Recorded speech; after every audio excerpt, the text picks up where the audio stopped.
I've never had an attack like this before. I couldn't inhale as much as I needed to after each cough. Without the RFDS, I would never have got to the level of medical care that I needed. My name's Adele. I'm an anthropologist. I work a lot in remote areas in Western Australia. Here in the Pilbara, we're predominantly working with traditional owners to record their stories and their values in relation to heritage places. I absolutely love my job.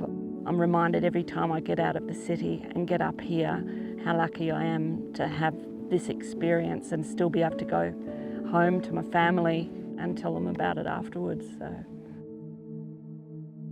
One day not that long ago, I was up here undertaking a fairly standard survey. It was a nice survey, it was a nice job. And I had symptoms that I've had previously with thunderstorm asthma. As soon as I laid down, I started coughing uncontrollably. And I got our field assistant to take me to Newman Hospital. And within what must have only been a couple of hours, they realised that they weren't going to be able to help me there, that I had to get out with the Royal Flying Doctor.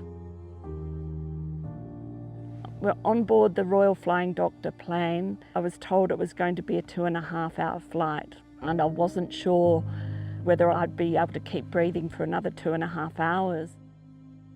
I remember Daniel, the doctor, saying to me, "Adele, I think the reason why you're not responding to treatment for your lungs is because it's not your lungs that are the problem. I think it might be your heart."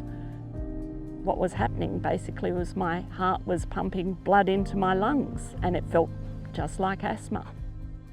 So he changed the treatment and it was just amazing. Within 10 minutes, I could tell that my rate of decline had slowed considerably and I wasn't heading on this downward trajectory.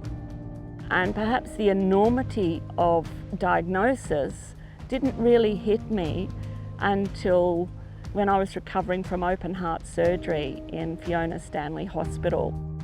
3 days after surgery, I was wheeled in to have an ECG and he said, "Oh, about 30% of the people we see in here have what you had, but nobody usually has it as bad as you had and survives."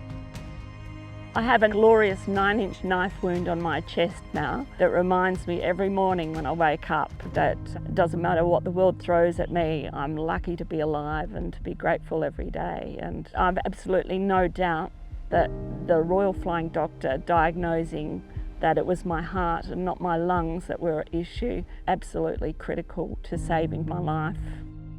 It doesn't matter where you are in Western Australia, at some stage you might need the Royal Flying Doctor service. So please pledge your support and give generously to the Royal Flying Doctor service.